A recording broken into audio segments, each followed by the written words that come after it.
নমস্কার বন্ধুরা, তোমরা সব কেমন আছো? নিশ্চয়ই ভালো আছো, সুস্থ আছো। আমি তুলিকা। আজকে হচ্ছে নানান স্বাদের বাঙালির ভুরিভোজ আমার রান্নাঘরে আজকে কি হচ্ছে এসো তোমাদেরকে দেখাই। আজকে আমি বানাবো ব্রেড পকোড়া। তার জন্য আমি যে যে উপকরণগুলো নিয়ে নিয়েছি, এটা নিয়েছি সাদা নুন, এটা হলুদ, এটা কাঁচা লঙ্কা, এটা লঙ্কা গুঁড়ো, এটা জোয়ান, এটা বাড়িতে তৈরি করেছি সেই মশলা। আচ্ছা, আর এটা হচ্ছে কাশ্মীরি লঙ্কা গুঁড়ো, আর এটা হচ্ছে চিনিটা আমি গুঁড়ো করে রেখে দিয়েছি। আর এটা হচ্ছে গরম মশলা, এটা কালো নুন, আর এটা হচ্ছে গরম মশলা। আর এখানে নিয়ে নিয়েছি আমি বেসন, এখানে নিয়ে নিয়েছি আমি সয়াবিন দিয়ে আমি আজকে ব্রেড পকোড়াটা আমি তৈরি করব। এখানে সেদ্ধ করা আলু নিয়েছি, আর এখানে আমি নিয়েছি চাট মশলা নিয়েছি আমি এখানে আমি ব্রেড নিয়ে নিয়েছি, পিস করা ব্রেড। চলো এবার আমি কিভাবে তৈরি করছি ব্রেড পকোড়া তোমাদেরকে আমি দেখাচ্ছি। আমি গ্যাস ওভেনটাকে ধরিয়ে নেব। গ্যাস ওভেনটাকে ধরিয়ে এবার আমি একটা কড়াই বসিয়ে দেবো।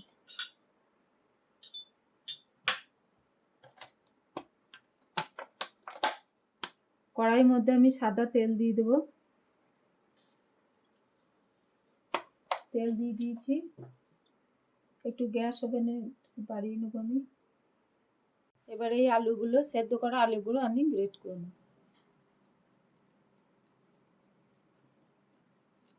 হাতে করে গ্রেট করলাম না, কারণ হাতে করে আলুটা মাখালে গোটা গোটা থেকে যায়। ওই জন্য আমি এই যে ইয়েতে করে নিয়ে এটা গ্রেট করে নেব। দেখুন আমার তেল গরম হয়ে গেছে। এবার আমি আস্তে আস্তে সব মশলাগুলো তেলের মধ্যে দিয়ে দেবো।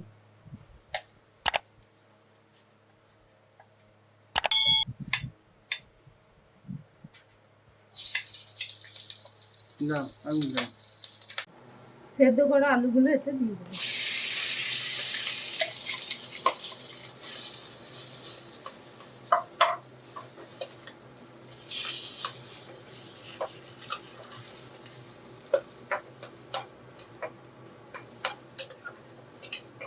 খুব অল্প আঁচে আমি আলুটা বানাবো।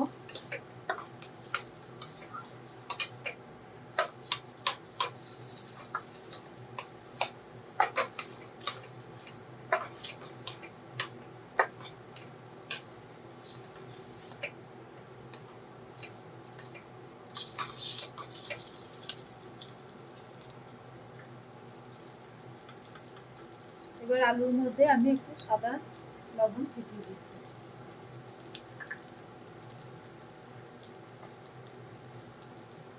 আর এই গুঁড়ো করে রাখা চিনিটা আমি দিয়ে দিচ্ছি।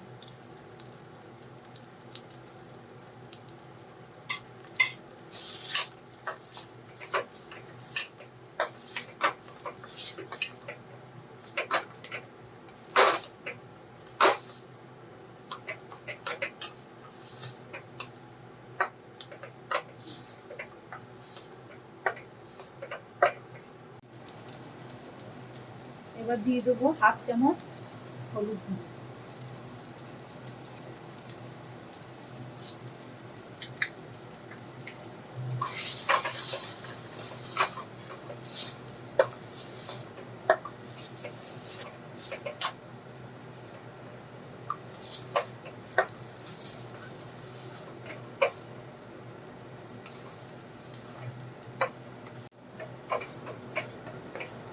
এবার আমার আলুটা হয়ে গেছে, এবার আমি নামিয়ে নেব।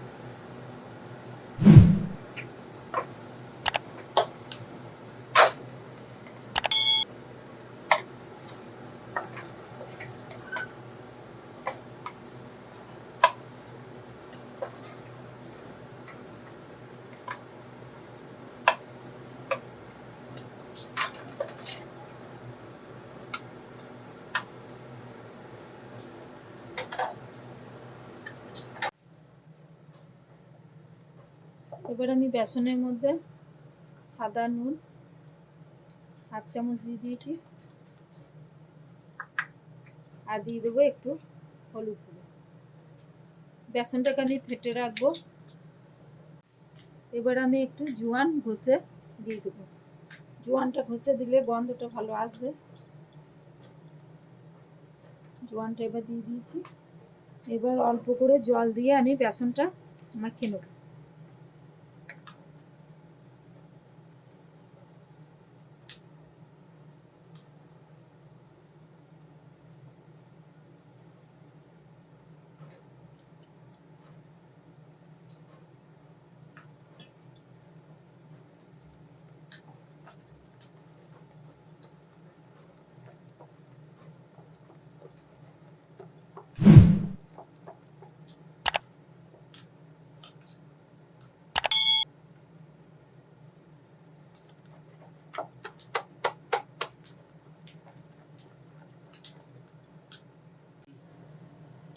দেখো বন্ধুরা, আমার বেসনটা ফাটা হয়ে গেছে। এবার আমি বেসনটাকে এক সাইডে রেখে দেব। আমি এবার গ্যাসটা ধরিয়ে নেব। আবার কড়াইতে একবার চাপিয়ে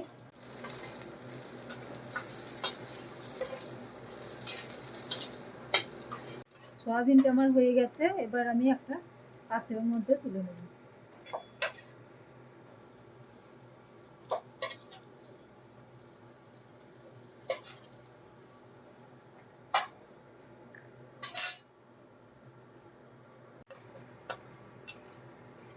ওই তেলের মধ্যে আমি যেটি বাদাম দিয়েছি, বাদামটাকেও আমি ভেজে নেব।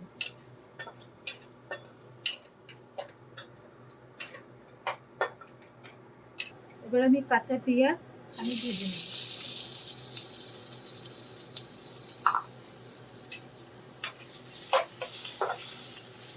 পেঁয়াজটা হালকা বাদামি হয়ে গেলে আমি তুলে নেব।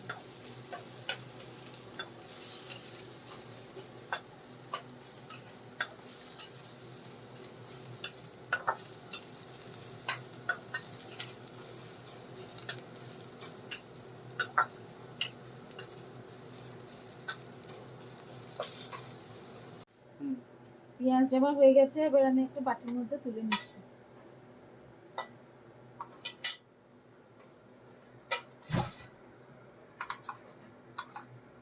এবার এই আলুটার মধ্যে আমি এই কালো নুনটা একটু ছিটিয়ে দেবো। কালো নুনটা দিলে টেস্ট হয় খেতে। আর একটু দিয়ে দেবো জোয়ানটা একটু ঘষে দেবো।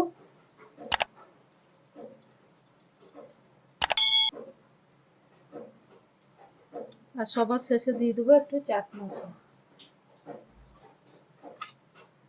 এবার এটাকে একটু ভালো করে মিশিয়ে নেব।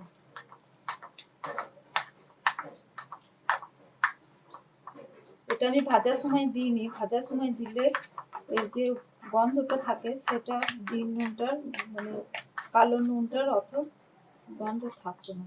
আর জোয়ানটাও আমি এর উপরে কাঁচে ছিট দিয়েছি।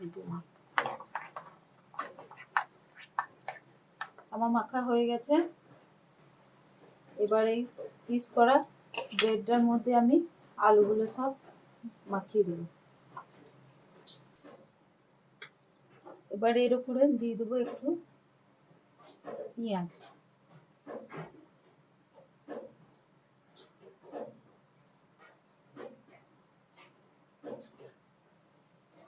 পেঁয়াজটা আমি আলুর সঙ্গে মিশিয়ে দিইনি, কারণ এইরকম করে দিলে খেতে আরও টেস্ট হবে। আর এইখানে দিয়ে দেবো আমি সয়াবিনটাকে ভেজে আমি কুচি কুচি করে নিয়েছি। তারপর দিয়ে দেবো ভেজে রাখা বাদাম।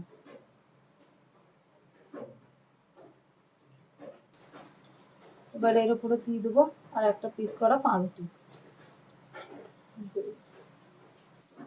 এবার এটা আমি মাঝামাঝি করে কেটে নেব। এটা চাকুর সাহায্যে আমি মাছ বরাবর কেটে নেব।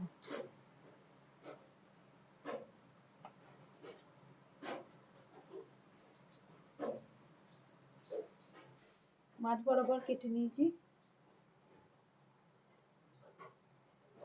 এবার আমি বেসনের মধ্যে গুলে তেলে দিয়ে দেবো। আমি তেলটাই আগে বসিয়ে দিয়েছি। তেলটা আমার এবার গরম হয়ে গেছে মনে হয়।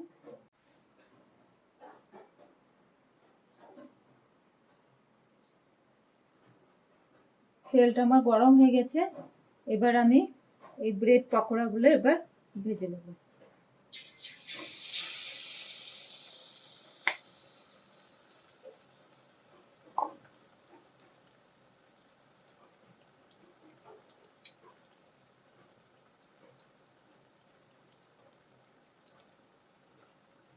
আমি একসঙ্গে দুটো দিয়ে ভেজে নেব।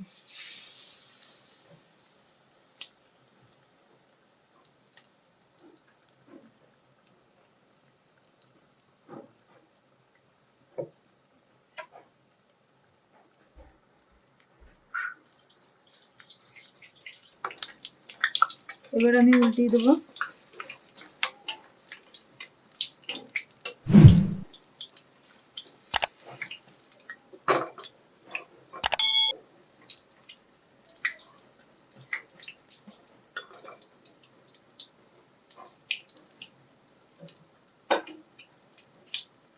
দেখো বন্ধুরা, আমার ব্রেড পকোড়া হয়ে গেছে। দেখতে কিন্তু খুব সুন্দর হয়েছে। এবার খেতে দেখি, একটা খেয়ে ভেঙে তোমাদেরকে দেখাচ্ছি আমি।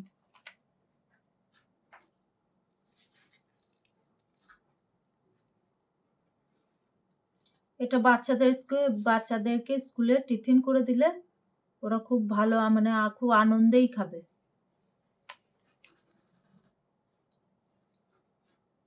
আমি প্রথমে টেস্ট করে দেখি কেমন হয়েছে।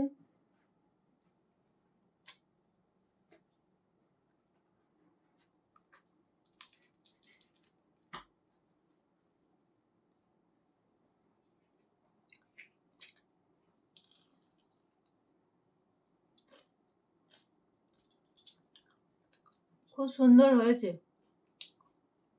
সয়াবিনটা দিয়ে আরো ভালো লাগবে।